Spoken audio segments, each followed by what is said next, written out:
Nah, assalamualaikum warahmatullahi wabarakatuh. Waalaikumsalam warahmatullahi wabarakatuh. Bagaimana kabarnya hari ini anak?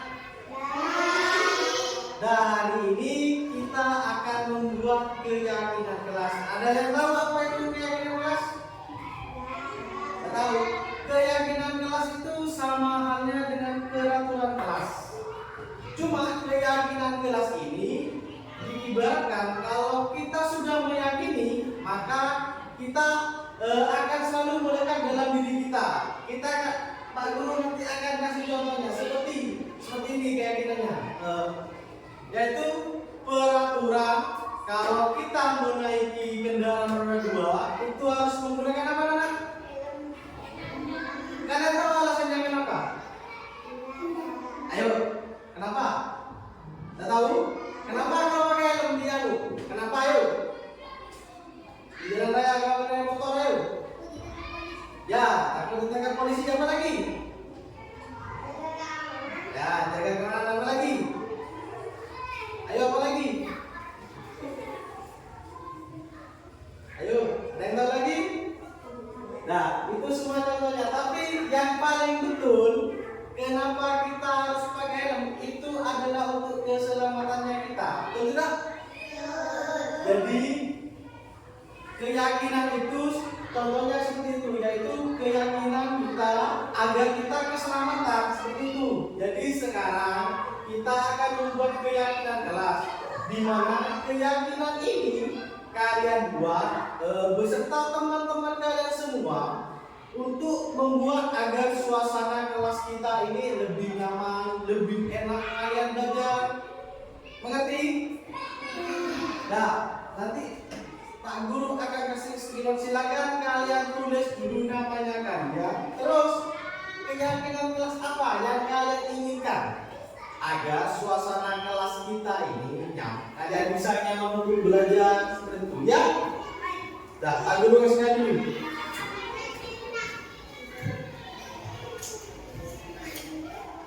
Tulis dulu namanya.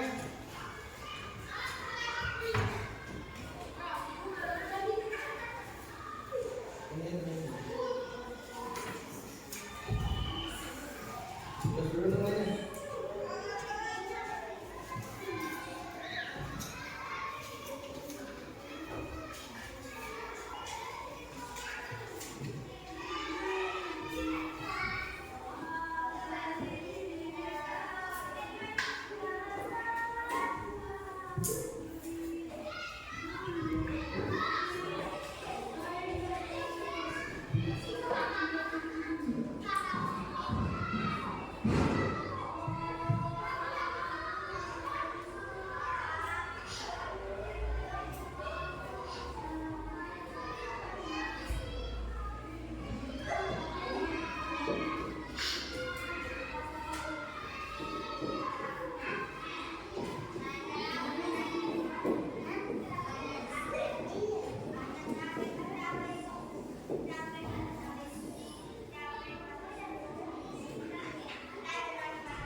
Kalau sudah, kalian bisa tempel di sini, di notnya. Tempel sini.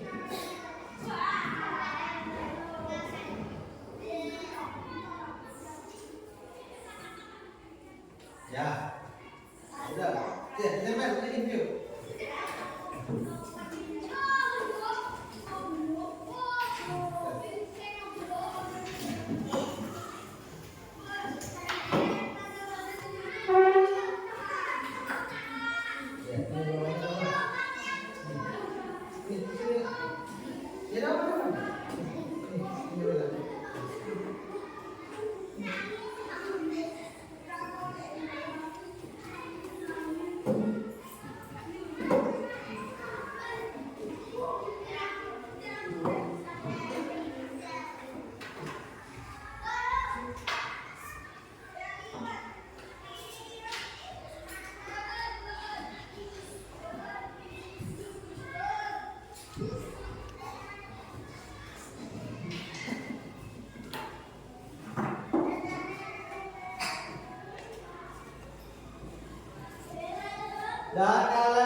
menurut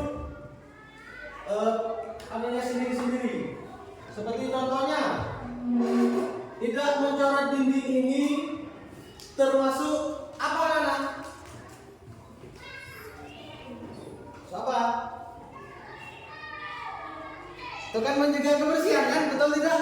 Agar kebersihan tetap indah kan? Baik, Pak Guru akan pilah-pilah tidak hujan tinggi.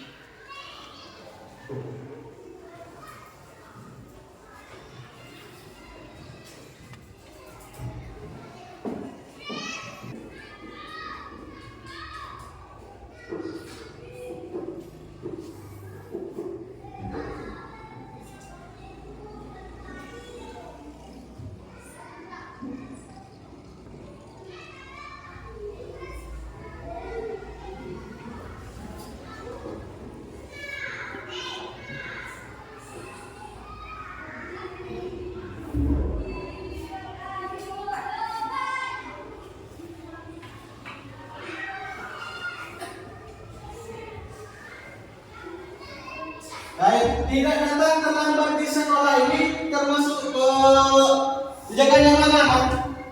Disiplin. Ya, benar.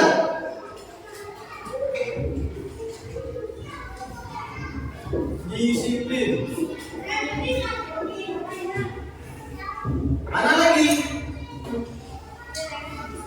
Mengerjakan tempat waktu masalah. Jadi juga enggak? Ya. Terus apa lagi? Tips sama di kelas. Apa?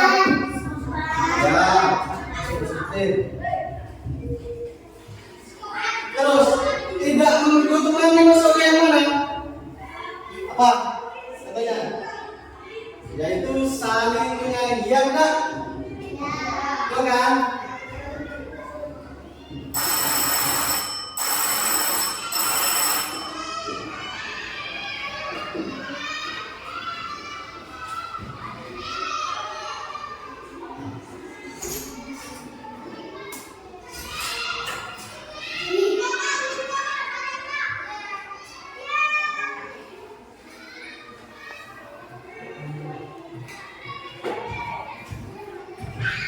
Kalau pasangan yang di kelas ini masuk ke mana? Nilai mana? Bertanggung jawab.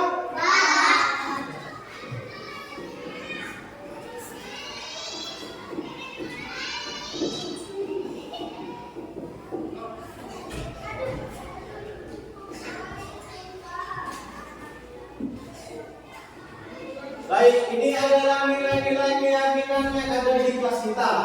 Jadi, mari kita simpulkan bersama. Yaitu yang pertama, yaitu tidak bertanggung jawab. Yang pertama,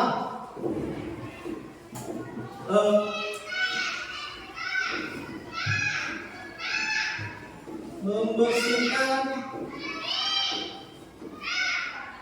kelas. Terus apa lagi yang bertanggung jawab? Kalau buku berantakan itu kan tanggung jawab tidak? Perhatikannya. Ya, berarti di sini kita harus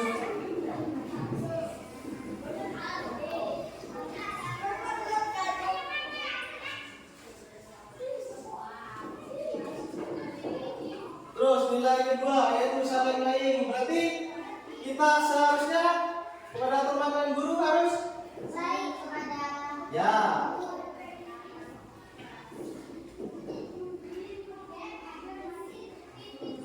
Saling menghormati.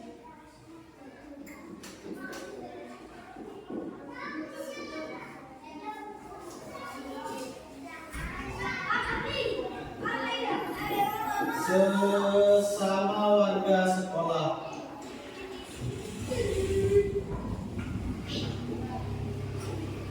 Terus yang disiplin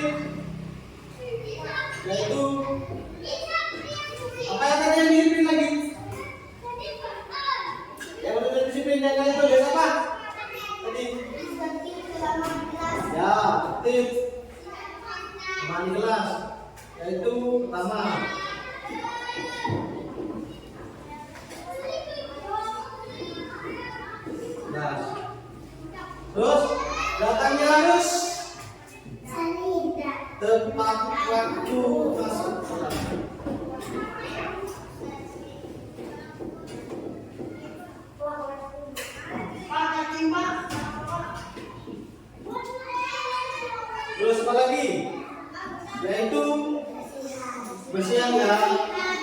Tugas yang penting.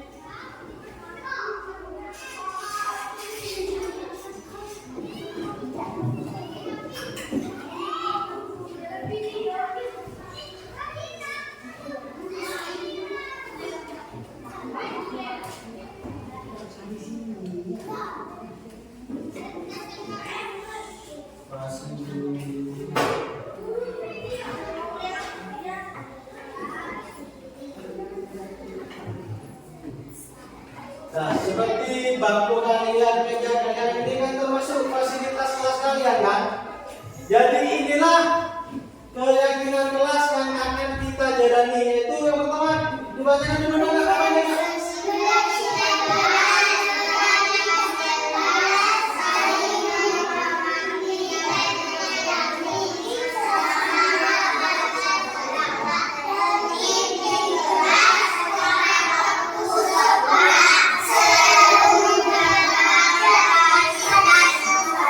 Ya, itulah keyakinan kelas kita. Jadi Bapak Guru harap mulai sekarang kalian harus meyakini apa yang sudah kita sepakati bersama ini ya. Bisa? Sudah, kalau begitu terima kasih atas waktunya. Ya udah. Pak Guru akhiri ya. Assalamualaikum warahmatullahi wabarakatuh.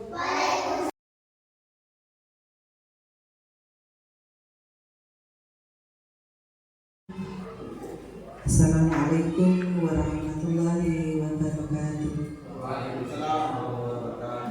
Alhamdulillahirabbil alamin. Pada pagi hari ini kita bisa berkumpul di ruangan kelas 3 ini dalam rangka sosialisasi atau diseminasi budaya positif oleh calon guru penggerak Bapak Suni Setiawan SPD dalam menyebarkan pemahaman dan pengalamannya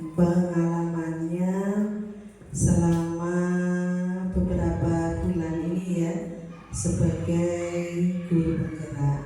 Mudah-mudahan kita selalu diberikan kesehatan dan kebahagiaan tentunya. Amin amin ya rabbal alamin. Tak lupa salawat dan salam selalu kita haturkan kepada junjungan Nabi kita Nabi Muhammad SAW. Mudah-mudahan kita selalu diberikan syafaatnya hingga di yaumil akhirat. Amin.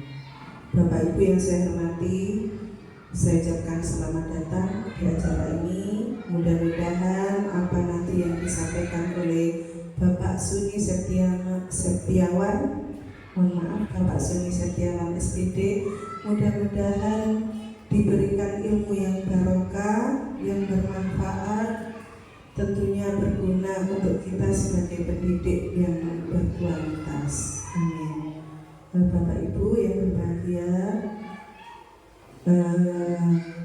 mungkin hanya ini yang bisa saya sampaikan, kurang lebihnya saya mohon maaf. Terima kasih apa yang saya sampaikan, mudah-mudahan berguna untuk kita juga. Saya kurang paham tentang segala sesuatunya masalah guru penggerak, tapi alhamdulillah dengan adanya guru penggerak di sekolah kita itu menjadi sangat terbantukan. Mudah-mudahan nantinya pengalaman dari Dek Suni bisa ditularkan kepada teman-teman semuanya yang ada di sini. Kemudian saya juga berharap mudah-mudahan yang berikutnya ke depannya pasti akan ada lagi calon-calon sebagai calon guru penggerak. Saya harap seperti itu, bukan hanya yang sepuh saja, tentunya yang lebih muda, yang muda-muda ini lebih banyak, jadi harus lebih semangat lagi untuk mendaftar sebagai calon guru penggerak, karena manfaatnya sangat besar untuk kita, untuk sekolah kita, untuk meningkatkan kualitas dari sekolah kita.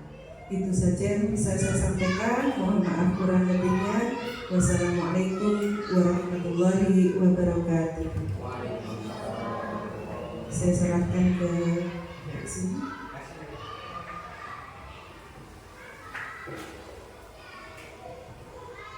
Bismillahirrahmanirrahim. Assalamualaikum warahmatullahi wabarakatuh. Saya Suni Setiawan, CGP Angkatan ke-9.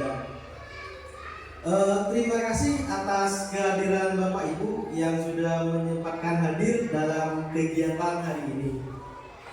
Pada kesempatan kali ini, saya akan berbagi pengalaman terkait ilmu yang saya dapatkan dalam CGP Angkatan ke-9 ini. Baik Bapak Ibu, tujuan pendidikan menurut Ki Hajar Dewantara adalah menuntun segala kodrat anak agar mereka dapat mencapai keselamatan dan kebahagiaan yang setinggi-tingginya. Hak sebagai manusia maupun sebagai anggota masyarakat, pendidik hanya dapat menuntun tumbuh atau hidupnya kodrat anak agar dapat memperbaiki lakunya.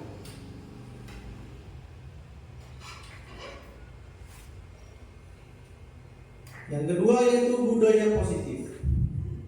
Budaya positif adalah nilai dan kebiasaan di sekolah yang berpihak pada murid agar mereka dapat berkembang menjadi pribadi yang etis, penuh hormat, dan bertanggung jawab sesuai dengan profil pelajar Pancasila.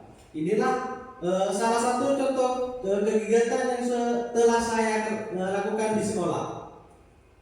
Yaitu yang pertama, pembiasaan membaca sebelum pembelajaran.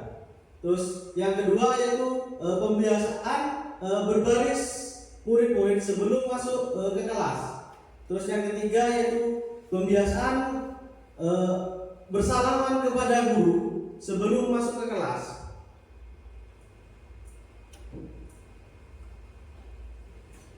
Konsep inti budaya positif ini ada 7. Yaitu yang pertama, perubahan paradigma belajar. Yang kedua, disiplin positif. Yang ketiga, motivasi perilaku manusia. Yang keempat, keyakinan kelas, hukuman, dan penghargaan. Yang kelima, kebutuhan dasar manusia. Yang keenam, posisi kontrol guru. Yang ketujuh, segitiga restitusi.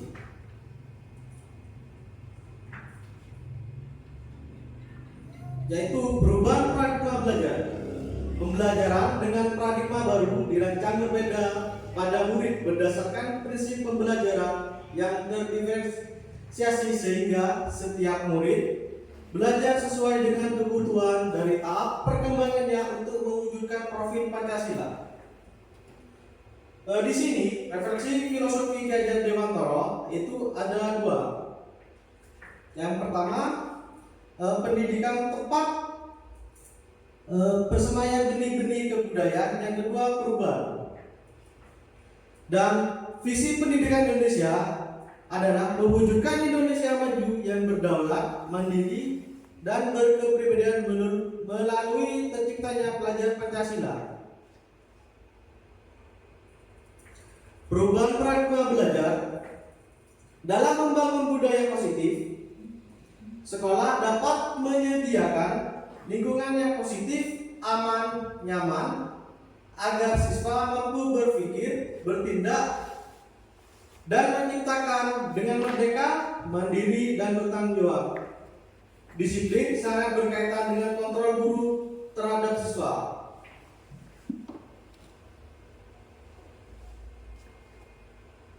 Yaitu perubahan paradigma belajar. Ketika mendengar kata disiplin, apa yang terbayang di benak kita? Apa yang terlintas di pikiran kita? Kebanyakan orang menghubungkan kata disiplin dengan kata tertib, teratur, dan kepatuhan pada peraturan. Kata disiplin juga sering dihubungkan dengan hukuman. Justru ini adalah salah satu alternatif terakhir, dan kalau perlu tidak perlu digunakan sama sekali. Dalam budaya kita, makna kata disiplin dimaknai menjadi sesuatu yang dilakukan seseorang pada orang lain untuk mendapatkan kepatuhan. Kita cenderung menghubungkan kata disiplin dengan ketidaknyamanan. Baik Bapak Ibu, mari kita bermain game untuk sebentar. Yaitu yang pertama, mengembangkan salah satu tangan Anda. Coba Anda bayangkan bahwa Anda menyimpan sesuatu yang sangat berharga di dalam kepalan tangan Anda. Anda perlu menjaga benda tersebut sekuat tenaga karena begitu pentingnya untuk kehidupan Anda. Terus tugas rekan sebelah Anda yaitu mencoba dengan segala cara untuk membuka kepala tangan Anda. Teman Anda boleh membujuk, menghardik, mengintimidasi, memarahi, menggoda, menggelitik, bahkan menawari Anda uang agar Anda bersedia membuka kepala tangan Anda. Yaitu pertanyaannya, apakah Anda atau B membuka kepala tangan Anda? Mengapa? Apa alasan atau B membuka kepala tangan Anda? Mungkin ada yang bisa menjawab? Bapak Ibu?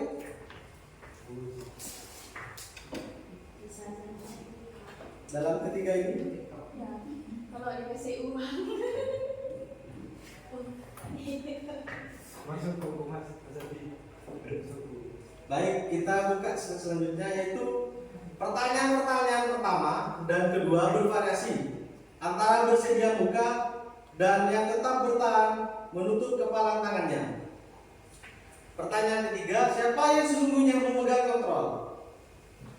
Yang menutup kepala tangan atau yang berusaha dengan segala cara untuk mewujudkan kepala tangan rekannya? Jawabannya tentunya kita sendiri yang memegang kontrol atas kepala tangan kita. Apakah kita membuka atau menutup kepala tangan kita itu bergantung pada diri kita masing-masing sesuai dengan kebutuhan dasar kita saat itu. Terus yaitu selanjutnya itu Bapak Ibu perubahan paradigma teori kontrol. Yang pertama, ilusi guru mengontrol murid. Pada dasarnya kita dapat memaksa murid untuk berbuat sesuatu jika kalau murid tersebut memilih untuk tidak melakukannya. Walaupun tampaknya guru sedang mengontrol perilaku murid, hal demikian terjadi karena murid sedang mengizinkan dirinya dikontrol. Teori kontrol menyatakan bahwa semua perilaku memiliki tujuan, bahkan terhadap perilaku yang tidak disukai. Yang kedua yaitu ilusi bahwa semua penguatan positif, efektif dan bermanfaat.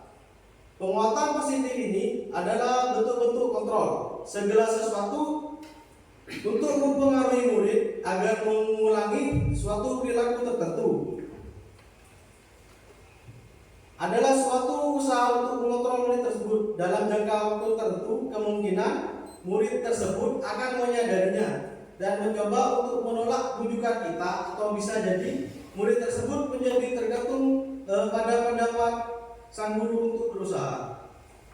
Yang ketiga, ilusi bahwa kritik dan membuat orang merasa bersalah dapat merupakan karakter.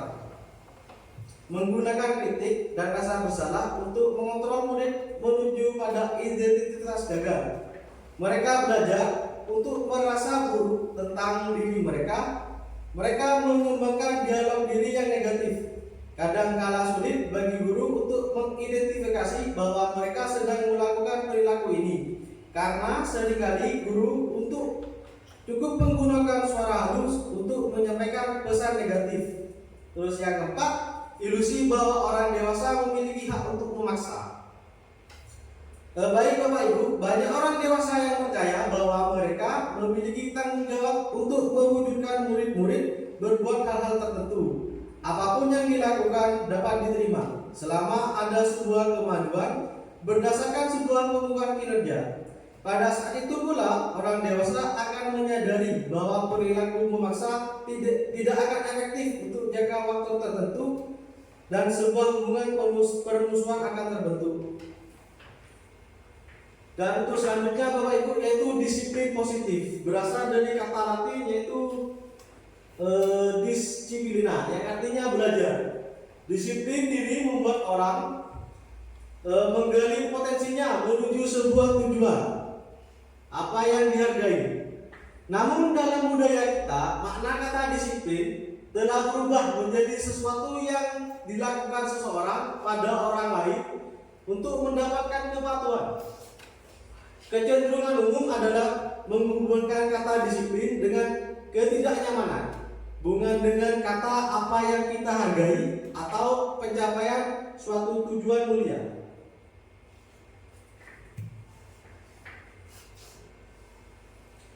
Tujuan disiplin positif yaitu menanamkan motivasi pada murid-murid kita, yaitu untuk menjadi orang yang mereka inginkan dan menghargai diri sendiri dengan nilai-nilai yang mereka percayai. Motivasi perilaku manusia di sini dijelaskan ada 3 menurut Dian Gosen dalam buku Restructuring School Discipline, yaitu yang pertama untuk menghindari ketidaknyamanan atau hukuman. Ini adalah tingkatan terendah dari motivasi perilaku manusia. Biasanya orang yang motivasi perilakunya untuk menghindari hukuman atau ketidaknyamanan akan bertanya apa yang akan terjadi apabila saya tidak melakukannya. Sebenarnya mereka sedang menghindari permasalahan yang mungkin muncul dan berpengaruh pada mereka secara fisik, psikolog, maupun tidak terpenuhi kebutuhan mereka bila mereka tidak melakukan tindakan tersebut. Motivasi ini bersifat eksternal. Yang kedua yaitu untuk mendapatkan imbalan atau penghargaan dari orang lain. Satu tingkat di atas motivasi yang pertama, di sini orang yang berperilaku untuk mendapatkan imbalan atau penghargaan dari orang lain. Orang dengan motivasi ini akan bertanya, apa yang akan saya dapatkan apabila saya melakukannya? Mereka melakukan sebuah tindakan untuk mendapatkan pujian dari orang lain yang menurut mereka penting, dan mereka letakkan dalam dunia berkualitas mereka. Mereka juga melakukan sesuatu untuk mendapatkan hadiah, pengakuan, atau imbalan. Motivasi ini juga bersifat eksternal. Terus motivasi yang ketiga, untuk menjadi orang yang mereka inginkan dan menghargai diri sendiri dengan nilai-nilai yang mereka percayai.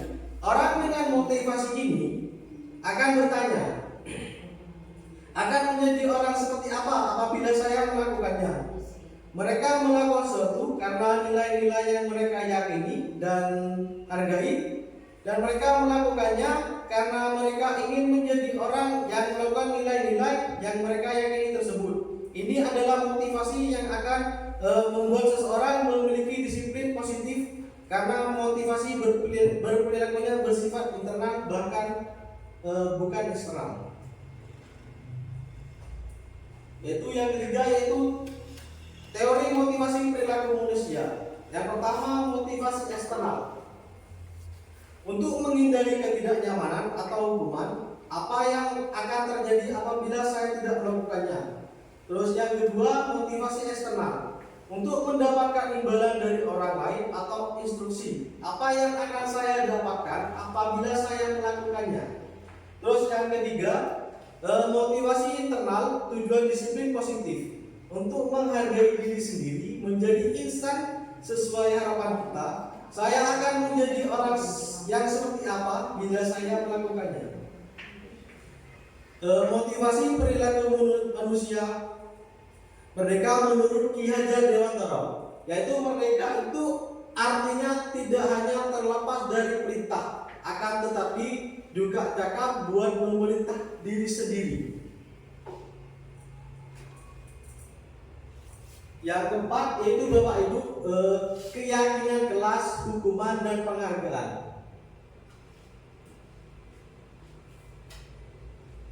Baik Bapak Ibu, kita akan menjawab pertanyaan-pertanyaan berikut. Yang pertama, mengapa kita memiliki peraturan tentang penggunaan helm pada saat mengendarai kendaraan roda 2 atau motor? Yang kedua, mengapa kita memiliki peraturan tentang penggunaan dan mencuci tangan setiap saat? Mungkin ada yang bisa menjawab Bapak Ibu?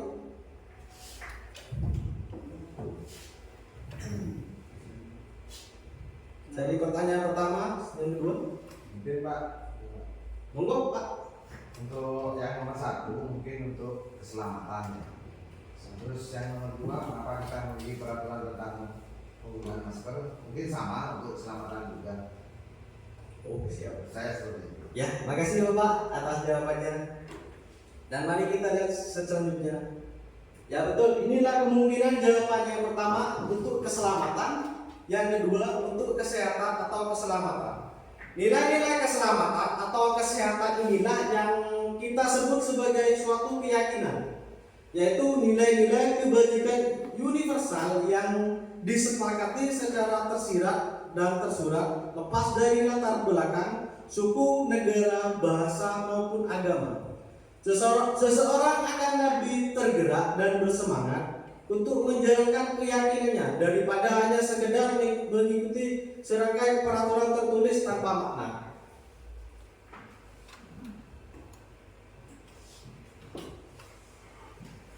Keyakinan kelas ini yang pertama di dalamnya ada peraturan kelas, terus keyakinan kelas, yang ketiga lingkungan positif, yang terakhir budaya positif. Pembentukan keyakinan kelas atau sekolah, yaitu keyakinan kelas ini bersifat lebih abstrak daripada peraturan, yang lebih rinci dan konkret. Terus keyakinan kelas berupaya pernyataan-pernyataan universal. Yang ketiga, pernyataan keyakinan kelas senantiasa dibuat dalam bentuk positif. Keyakinan kelas hendaknya tidak terlalu banyak sehingga mudah diingat, dipahami oleh semua warga kelas. Keyakinan kelas sebaiknya sesuatu yang dapat diterapkan di lingkungan sekolah. Semua warga kelas hendaknya ikut berkontribusi dalam pembuatan keyakinan kelas lewat keyakinan curah pendapat. Terus yang terakhir, bersedia meninjau kembali keyakinan kelas dari waktu ke waktu. Nah, inilah contoh keyakinan kelas yang telah saya buat. Contohnya yaitu kalimat positif, kalimat negatif, jangan berlari di kelas atau koridor. Jadi di dalam keyakinan kelas kita diubah menjadi kalimat positif, yaitu berjalanlah di kelas atau koridor. Seperti itu Bapak Ibu.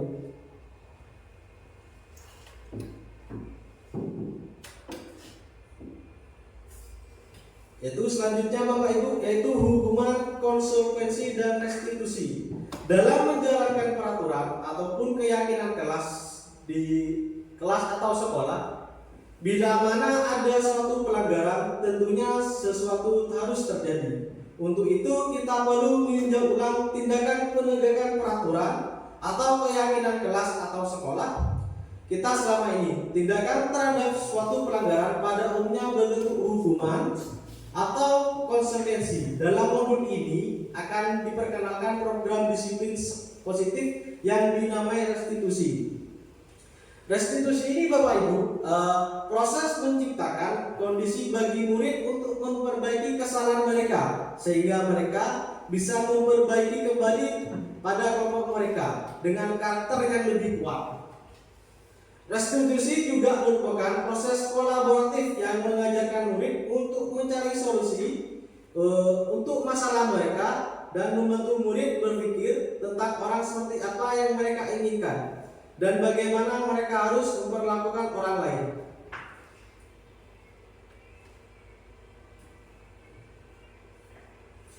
Inilah hukuman, konsekuensi dan restitusi. Contohnya yaitu untuk hukuman, murid atau anak belajar menyembunyikan kesalahannya, sedangkan untuk konsekuensi, murid atau anak belajar tanpa peraturan. Sedangkan untuk restitusi, murid atau anak belajar untuk memecahkan masalah mereka sendiri. Terus yang kedua itu contohnya lagi yaitu hukuman dibuat oleh guru, sedangkan konsekuensi dibuat oleh guru dan anak. Untuk restitusi dibuat oleh murid atau anak.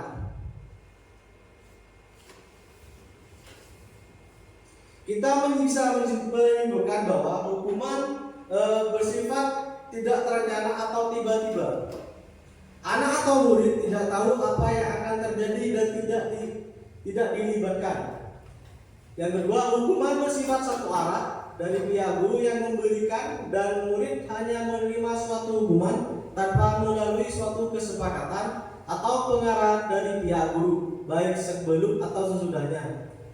Hukuman yang diberikan pada anak biasa berupa fisik maupun psikis. Murid atau anak disakiti oleh suatu perbuatan atau kata-kata.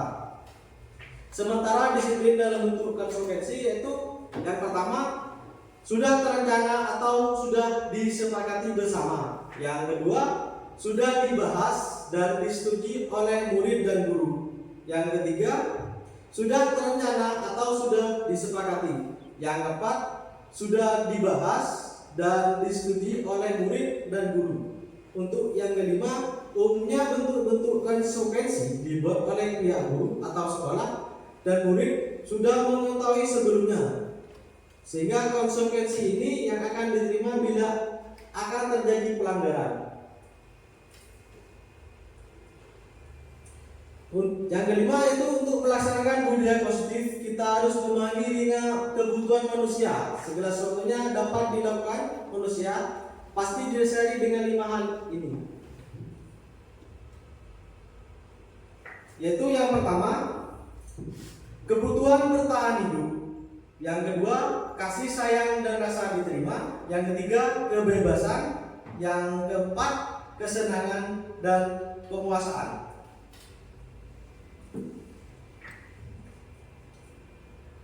Yaitu kebutuhan yang pertama yaitu bertahan hidup. Kebutuhan bertahan hidup merupakan kebutuhan yang bersifat fisiologis untuk bertahan hidup. Misalnya kesehatan, rumah, makanan. Contoh kasus yang terjadi di sekolah ini ialah ketika ada anak yang selalu meminta bekal makanan temannya, diketahui ternyata anak tersebut melakukan karena lapar. Hal tersebut terjadi karena orang tuanya tidak memberikan bekal makanan untuknya. Dengan demikian, kebutuhan dasar yang berusaha dipenuhi oleh anak tersebut ialah bertahan hidup. Yang kedua yaitu kebutuhan kasih sayang dan rasa diterima. Kebutuhan akan kasih sayang dan rasa diterima termasuk ke dalam kebutuhan psikologis. Pada umumnya, anak-anak yang memiliki kebutuhan dasar kasih sayang dan rasa diterima yang tinggi ingin disukai dan diterima oleh lingkungannya dengan baik. Mereka juga akrab dengan kedua orang tuanya. Biasanya mereka akan semangat untuk belajar karena suka pada gurunya. Teman sebayanya sangat penting bagi mereka. Mereka juga biasanya suka bekerja dalam kelompok. Yaitu contoh kasus yang terjadi di dalam sekolah ini misalnya, ketika seorang anak membuat masalah untuk mendapatkan perhatian dari temannya, guru maupun orang tuanya, maka kebutuhan dasar yang sedang dipenuhi oleh anak tersebut ialah kebutuhan akan kasih sayang dan rasa diterima. Yang ketiga yaitu kebebasan. Anak-anak dengan kebutuhan kebebasan yang tinggi menginginkan pilihan. Mereka perlu banyak bergerak, menyukai hal-hal yang baru dan menarik dan suka mencoba-coba. Anak-anak akan merasa mampu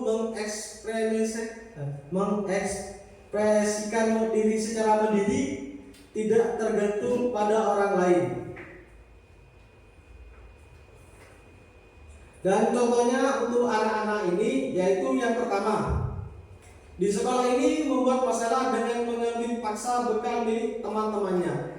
Hal tersebut dia lakukan karena ingin mencoba makanan temannya yang beraneka ragam. Maka kebutuhan yang berusaha dipenuhi oleh anak tersebut ialah kebutuhan akan kebebasan.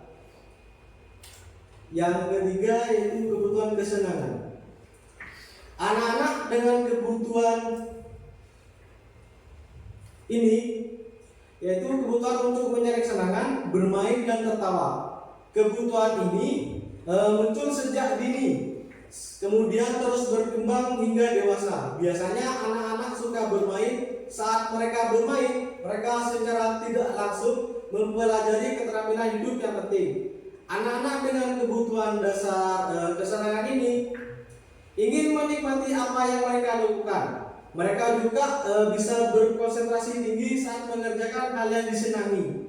Mereka suka permainan, mengoleksi barang, suka bergurau, suka melucu dan juga menggemaskan. Contohnya kasus di sekolah ini yaitu ketika ada anak yang senang mengganggu temannya. Anak tersebut merasa jika ekspresi temannya saat kesal tidak lucu, maka yang sedang berusaha dia penuhi ialah kebutuhan akan kesenangan, yaitu penguasaan. Kebutuhan akan penguasaan dengan kekuatan untuk mencapai sesuatu, menjadi kompeten, menjadi terampil, diakui atas prestasi dan keterampilan yang dimiliki, dapat membuat pencapaian dihormati, didengarkan, meninggalkan pengaruh dan memiliki rasa harga diri. Anak-anak yang memiliki kebutuhan dasar akan penguasaan yang tinggi biasanya selalu menjadi pemimpin.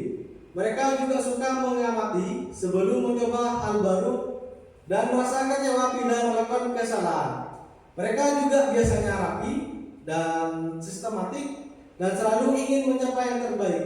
Yaitu contohnya dalam penguasaan ialah apabila ada anak yang merasa hebat setelah mengganggu temannya karena temannya menjadi takut dan menuruti keinginannya, maka anak tersebut sedang berusaha memenuhi kebutuhan dasarnya akan kekuasaan. Nah, dan ini adalah contoh kasusnya. Rahmat, seorang anak kelas 4 SD, begitu tiba di sekolah, dari sekolah menangis mengadu pada ibunya bahwa dia benci pada Ibu Rani, gurunya. Menurut Bapak Ibu, kebutuhan apa yang berusaha dipenuhi oleh Rahmat jika jawabannya seperti ini? Bila anak berada dalam posisi Ibu Rani dan mendengarkan informasi dari ibunya Rahmat tentang perasaan Rahmat hari ini, apa yang akan dilakukan pada Rahmat besok ketika Rahmat masuk sekolah?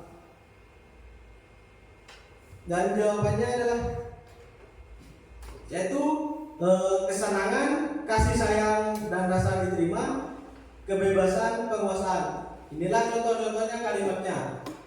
Ibu guru bilang aku tidak boleh berserendung sewaktu mengerjakan tugas.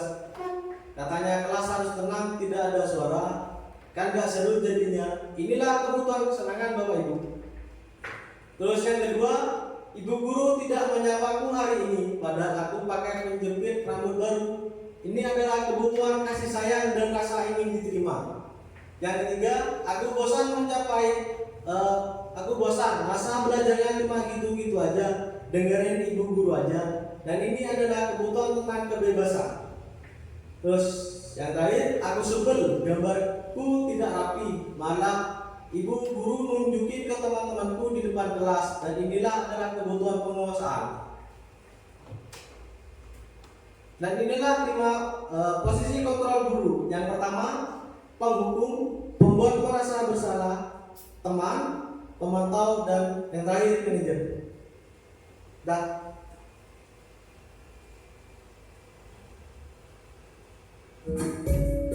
baik, kita lihat video dulu. Salam bahagia Ibu dan Bapak Guru hebat. Dalam penerapan disiplin positif restitusi, salah satu program yang dikembangkan adalah 5 posisi kontrol. 5 posisi kontrol dalam restitusi adalah proses perjalanan seorang pendidik agar dapat mengenali dirinya. Pada video kali ini, kita akan membahas tentang 5 posisi kontrol yang dikembangkan oleh Diane Lawson dan contoh penerapannya.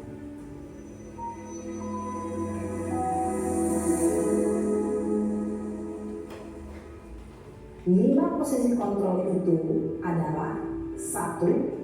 Posisi penghukum, 2. Posisi pembuat merasa bersalah, 3. Posisi teman, 4. Posisi pemantau atau monitor, dan 5. Posisi manajer. Untuk lebih memahami kelima posisi tersebut, mari kita saksikan kasus Naren yang terlambat hadir 20 menit di sekolah dan melihat bagaimana kelima posisi kontrol dalam menghadapi masalah tersebut.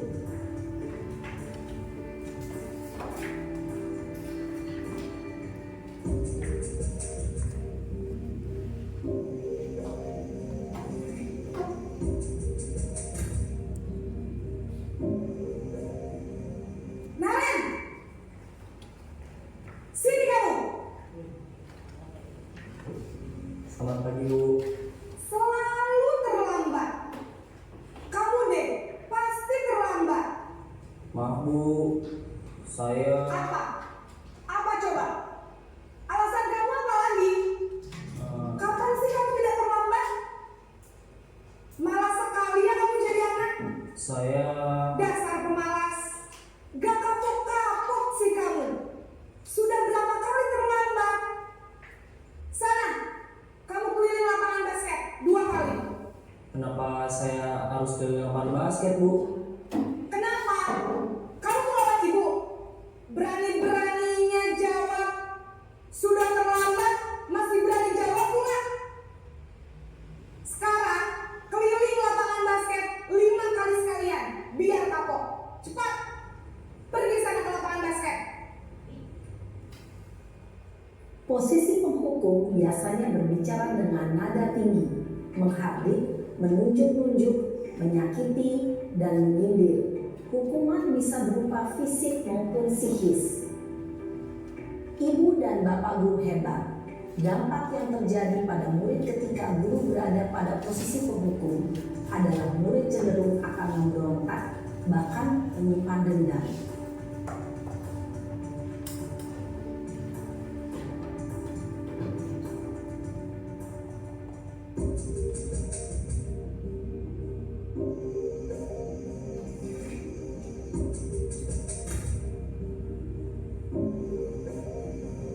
Naren!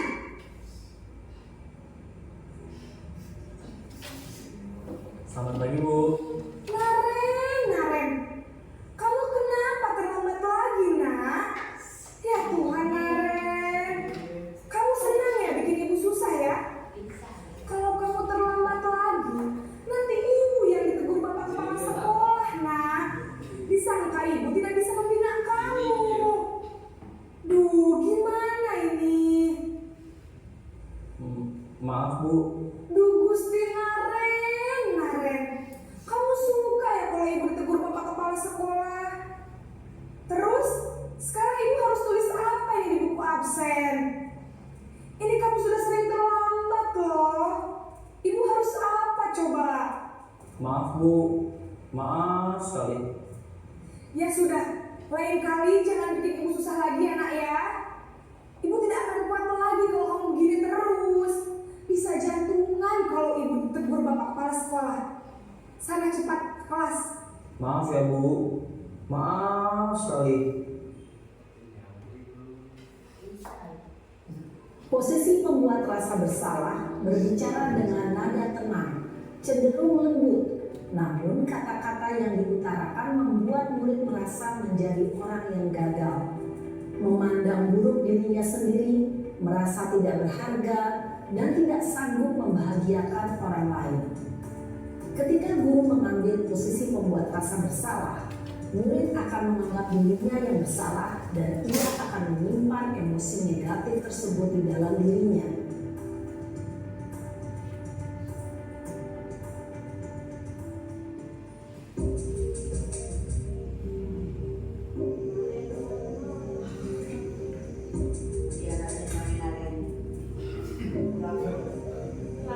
Naren!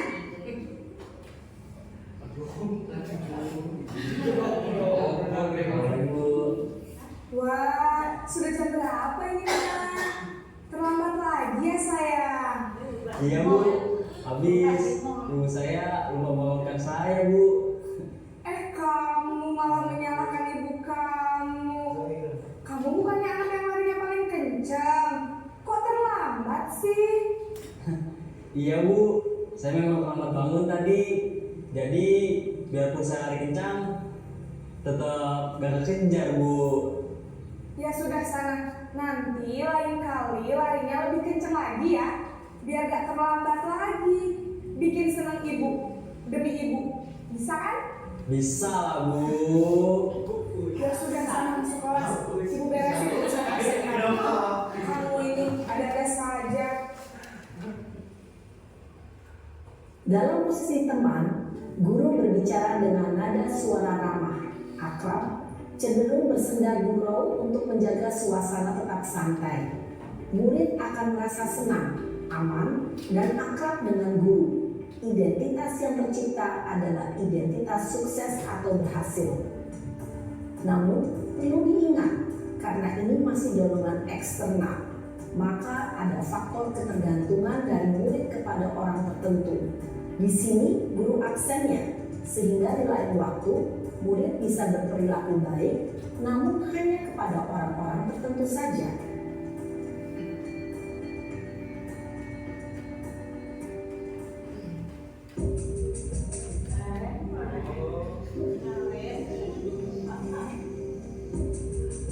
Tinggal kambing. Ini laki. Bisa deh. Selamat pagi Bu. Naren, apa peraturan sekolah kita tentang jam berapa kita harus masuk sekolah, nak? Kita harus di sekolah jam 7 Bu. Iya betul, sekarang sudah jam 7.20. Naren sudah tahu konsekuensinya jika terlambat hadir. Paham Bu, saya harus tinggal kelas pas jam istirahat selama 20 menit. Iya benar, konsekuensinya demikian. Jadi nanti jam 9.30 pas istirahat, kamu harus tinggal di kelas, kerjakan tugas tambahan untuk ketertinggalan kamu, ya? Baik Bu. Posisi pemantau mengandalkan penghitungan atau data untuk mengontrol murid. Guru mengarahkan murid berdasarkan peraturan dan konsekuensi. Seorang pemantau menunjukkan bahasa tubuh dan ekspresi wajah yang datar dan cenderung formal.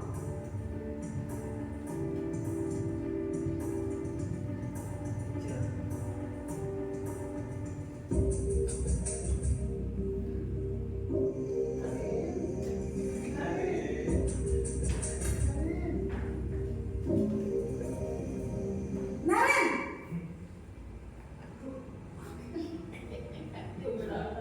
Selamat pagi Bu. Selamat pagi Naren. Maaf Bu, saya terlambat. Iya, sekolah masuknya jam 7, sekarang sudah jam 7.20. Jadi sekarang bagaimana ini Naren? Maaf Bu, saya lupa setel alarm saya semalam. Baiklah, menurut kamu, keyakinan sekolah yang mana yang perlu kamu tingkatkan? Menghargai diri sendiri dan orang lain mungkin ya Bu. Setuju. Jadi, apakah Naren meyakini prinsip saling menghormati tersebut? Iya Bu, saya meyakininya. Apakah Naren bersedia memperbaiki masalah keterlambatan ini? Bersedia Bu. Bagaimana kamu akan perbaiki masalah keterlambatan ini? Saya akan coba untuk tidak lupa menyetel alarm saya Bu. Baik, kalau Naren lupa menyetel alarm di rumah, ada orang yang kira-kira bisa bantu mengingatkan tidak? Ada Bu, kakak saya, Kak Emma. Ada lagi selain Kak Emma? Selain Kak Emma, ada ibu saya. Baik, jadi yang mengingatkan Naren adalah Kak Emma dan ibu kamu ya? Kira-kira akan mulai set alarm kapan nih Naren? Setelah pulang sekolah, akan segera saya lakukan. Baik, jadi Naren akan setel alarm untuk bangun besok pagi dan akan diingatkan oleh kakak dan ibunda Naren ya. Ada lagi yang mungkin perlu dilakukan Naren agar tidak terlambat bangun lagi. Tidak ada Bu. Baik Naren, terima kasih untuk kerjasama kamu. Sekarang kamu perlu kembali ke kelas untuk belajar. Baik Bu, terima kasih. Posisi manajer adalah posisi kontrol yang disarankan untuk membimbing murid memiliki sikap disiplin yang positif, yaitu murid yang mandiri, bertanggung jawab, dan dapat memecahkan masalah. Tujuan dari posisi ini adalah agar murid dapat berefleksi atas tindakannya. Guru akan dengan tulus memberikan pertanyaan-pertanyaan bermakna, sehingga membuat murid dapat belajar dari kesalahannya dan mencari sebuah solusi untuk menyelesaikannya. Ibu dan bapak guru hebat, setelah mengamati adegan kelima posisi kontrol tadi, kira-kira posisi mana yang paling ideal? Posisi mana yang dapat menunjang motivasi intrinsik murid? Ya, tentu posisi manajer. Posisi ini memang posisi ideal yang ingin dituju setiap pendidik. Pada posisi inilah, guru dapat menerapkan disiplin positif yang berpihak pada murid, yang memerdekakan murid. Perjalanan seorang pendidik tentunya tidak mudah untuk sampai pada posisi seorang manajer. Namun, tujuan kita pasti, yaitu menciptakan murid-murid yang mandiri, merdeka, dan bertanggung jawab. Semoga penggambaran 5 posisi kontrol yang telah diperlihatkan ini dapat menjadi ajang refleksi bagi kita semua agar dapat baik Bapak Ibu, kita sudah menyaksikan 5 posisi kontrol. Bapak Ibu, posisi kontrol mana yang pernah Bapak Ibu lakukan?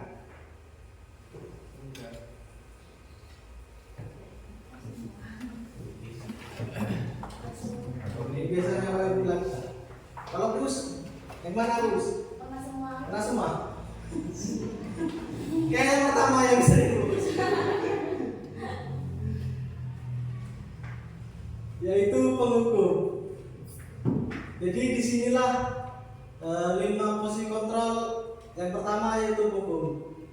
Biasanya yaitu sudah seperti Gus, yaitu nada suara tinggi, bahasa tubuh, mata melotot, dan jari menunjuk dan menghati. Terus yang kedua yaitu membuat merasa bersalah. Membuat merasa bersalah ini biasanya dengan nada suara memelas, halus, sedih, bahasa tubuh, merapat pada anak lesu. Terus yang ketiga yaitu posisi kontrol sebagai teman, yaitu nada suara ramah, akrab dan bercanda, bahasa tubuh merapat pada murid, mata dan senyum jenaka. Yang selanjutnya yaitu pemantau, nada suara datar, bahasa tubuh yang formal. Terus selanjutnya yaitu manajer. Dan manajer ini biasanya mudah untuk menganalisis kebutuhan dirinya maupun kebutuhan orang lain. Di sini penekanannya bukan pada kemampuan membuat konsekuensi, namun dapat berkolaborasi dengan murid bagaimana memperbaiki kesalahan yang ada.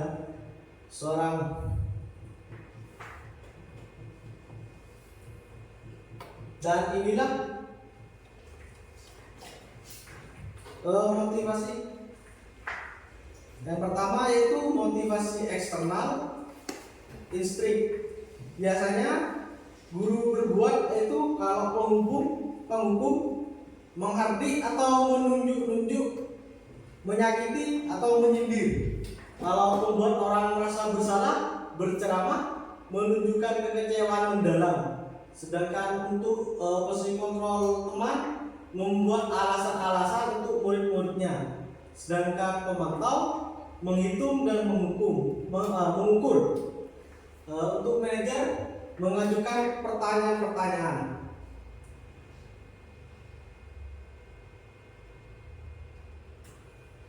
Dan untuk selanjutnya yaitu segitiga restitusi. Segitiga restitusi ini ada 3 tahapan Bapak Ibu. Yang pertama yaitu menstabilkan identitas. Terus yang kedua validasi tindakan yang salah. Terus yang ketiga menanyakan keyakinan. Jadi untuk menstabilkan identitas biasanya kita bertanya, setiap orang pasti pernah melakukan kesalahan. Terus yang kedua, kamu bukan satu-satunya yang pernah melakukan ini. Terus untuk tindakan kedua yaitu biasanya kita bertanya, kamu tentu punya alasan mengapa melakukan ini. Terus contoh lainnya yaitu adakah cara yang lebih efektif untuk mendapatkan apa yang kamu butuhkan. Terus untuk yang ketiga yaitu menanyakan keyakinan. Biasanya kita bertanya kepada murid, keyakinan kelas apa yang telah disepakati. Terus yang kedua, kamu ingin menjadi orang yang seperti apa. Itulah langkah-langkah dari segitiga restitusi. Yaitu segitiga restitusi adalah proses menciptakan kondisi bagi murid untuk memperbaiki kesalahan mereka sehingga mereka bisa kembali pada kelompok mereka dengan karakter yang lebih kuat. Yaitu langkahnya sudah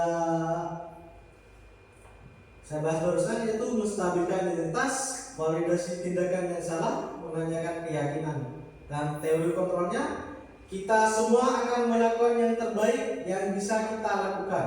Terus yang kedua, semua perilaku memiliki alasan. Yang ketiga, kita semua memiliki motivasi internal. Dan inilah simulasi segitiga restitusi yang telah saya lakukan. Selamat pagi Bu. Pagi Pak. Vio sudah sehat tadi? Iya Pak, dikantin. Oh gitu. Kira-kira Vio tahu tidak kenapa Vio dipanggil ke ruang Tidak tadi? tahu Pak. Tadi Vio berangkat ke sekolah jam berapa? Jam 7.15. Oh jam 7.15. Sekolah kita ini Vio itu masuknya jam berapa Vio? Jam 7. Jam 7. Kira-kira Vio ini terlambat atau tidak? Oh terlambat. Jadi terlambat ini termasuk perbuatan salah ya? Tidak baik ya. Jadi gini Vio, terlambat ini merupakan perbuatan yang kurang baik. Terutama semua manusia termasuk Pak Guru juga pernah juga merasakan atau perbuatan terlambat juga. Pak Guru juga dulu pernah juga terlambat datang ke sebuah acara itu Pak Guru terlambat. Jadi ini Vio, jadi Pak Guru di sini itu panggil Vio itu untuk mencari solusi kenapa Vio itu bisa terlambat dan kita bisa mengatasinya agar nanti kedepannya itu Vio tidak terlambat lagi. Sekarang Pak Guru mau nanya, kenapa Vio kok terlambat? Tadi malam tidur jam 10 habis nonton Oh, gitu. Jadi baik Vio. Sekarang Pak Guru mau nanya, kesepakatan kelas kita itu yang beberapa waktu yang lalu yang telah kita sepakati bersama itu masih ingat nggak Vio? Iya Pak. Apa ini ya Vio?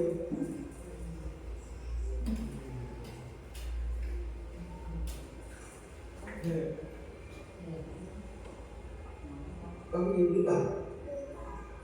Jadi gini Vio, intinya itu kesepakatan kelas kita itu karena Vio terlambat itu bertepatan dengan disiplin dan tepat waktu ya. Jadi Vio ini sudah tidak disiplin dan tidak tepat waktu ya. Gini nih, sekarang Pak Guru mau melakukan supaya Vio ini tidak terlambat lagi dan tepat waktu. Kira-kira untuk Vio tidak terlambat lagi ini Vio harus ngapain? Istirahat. Oh tidurnya ya? Tidurnya tidak terlalu malam gitu. Gitu. Terus apa lagi? Selain dia tidak terlambat. Saya tidak terlambat. Nah, ayo.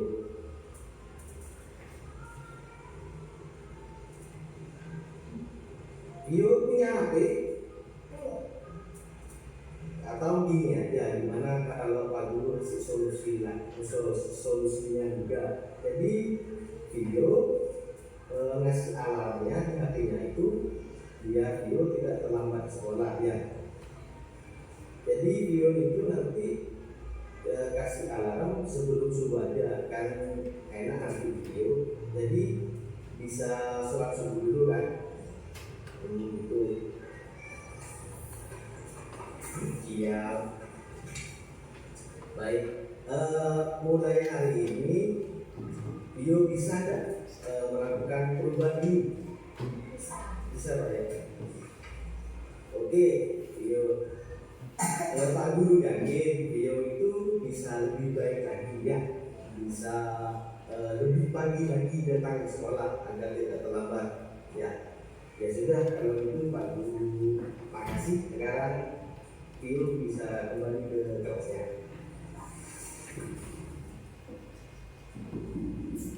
Dan ini langkah segitiga restitusi yang kedua yang telah saya lakukan.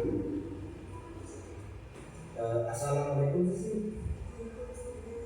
Bagaimana kabarnya hari ini sih? Sudah habis ya ceritanya ya. Gini, kira-kira Sisil tahu tidak kenapa Sisil dipanggil dari orang Pak Guru? Gini sih. Tadi Pak Guru melihat ya, Sisil itu waktu ulangan bahasa Indonesia, Sisil itu sering noleh ke teman sebelumnya. Sisil mendetek. Oh gitu. Kira-kira mendetek ini perbuatan baik atau buruk? Oh gitu. Jadi ini Pak Guru itu mau mencari solusi atas masalah yang Sisil hadapi sekarang, yaitu mendetek. Pak Guru itu tidak mau mencari kesalahan Sisil, soalnya setiap manusia itu kan punya kesalahan, termasuk Pak Guru atau Pak Guru yang lainnya itu juga pernah melakukan kesalahan sih. Jadi gini, Pak Guru mau bertanya kenapa Sisil itu mendetek waktu ulangan. Oh, belajar. Kira-kira tadi malam Sisil itu ngapain? Kenapa pada belajar? Oh, jadi gara-gara ini Sisil tidak bisa mengerjakan soal ujiannya ya? Baik Sisil, lalu mau bertanya tentang kesepakatan kelas yang sudah kita sepakati kemarin. Menurut Sisil, kesepakatan kelas apa yang telah kita lakukan? Apa? Pak, ayo masih ingat enggak? Ya itu jujur dalam bertindak. Ya, kan sudah kita sepakati kemarin. Pak Guru yakin Sisil itu punya sifat itu yang diperlukan dalam dirinya sendiri kan, betul?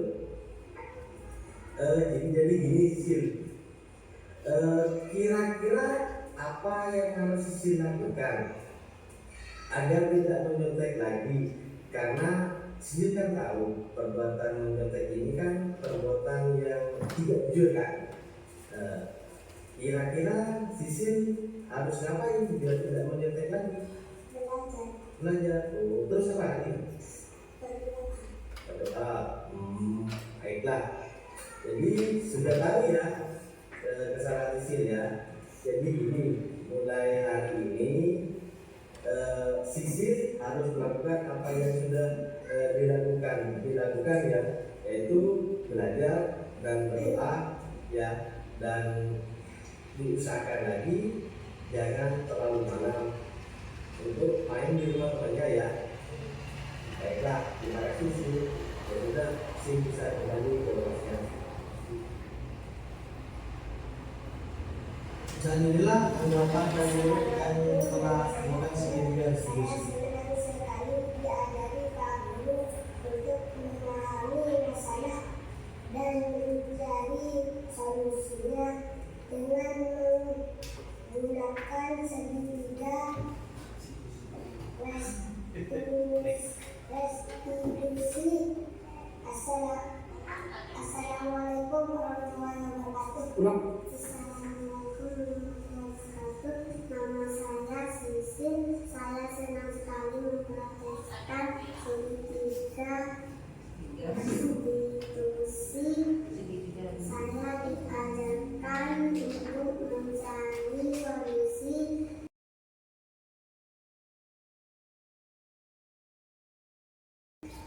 dari permasalahan saya sendiri. Assalamualaikum warahmatullahi wabarakatuh.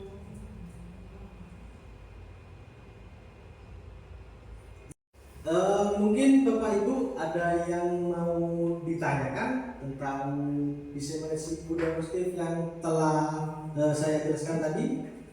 Di sini ya, Oh, ada ya. yang perlu saya tanyakan. Monggo, Pak. Ini kita kan sebagai guru kadang-kadang tidak selalu tenang di dalam kelas. Kadang-kadang kita terpancing emosi ya. Oh iya. Karena sudah melanggar anak-anak yang sudah melanggar aturan, jadi terpancing emosi. Nah, bagaimana caranya supaya tetap tenang dan lancar dalam menerapkan disiplin positif? Oh iya, terima kasih Bapak Sugandi. Kalau kita terpancing emosi, berarti kita berespon pada kebutuhan kita, bukan pada kebutuhan anak. Ini biasanya karena punya perasaan negatif. Itu emosi misalnya karena asumsi atau label negatif ke anak, atau orang tua yang malah, atau tidak ada waktu. Tenangkan diri dulu sebelum proses. Yaitu penting diingatkan bahwa setiap perilaku pasti ada tujuan dan niatnya. Perilaku anak untuk memenuhi kebutuhannya, bukan untuk bikin orang tua emosi kalau melihat dengan positif. Kita hanya pada perilakunya, maka akan lebih mudah untuk tenang dan fokus pada apa yang dibutuhkan anak saat menerapkan disiplin positif.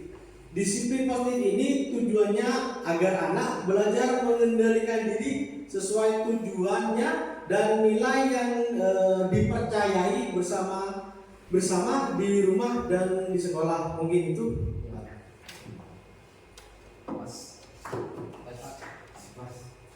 Mungkin ada yang lain, Bapak Ibu? Monggo. Bagaimana mewujudkan sebuah keyakinan kelas yang efektif?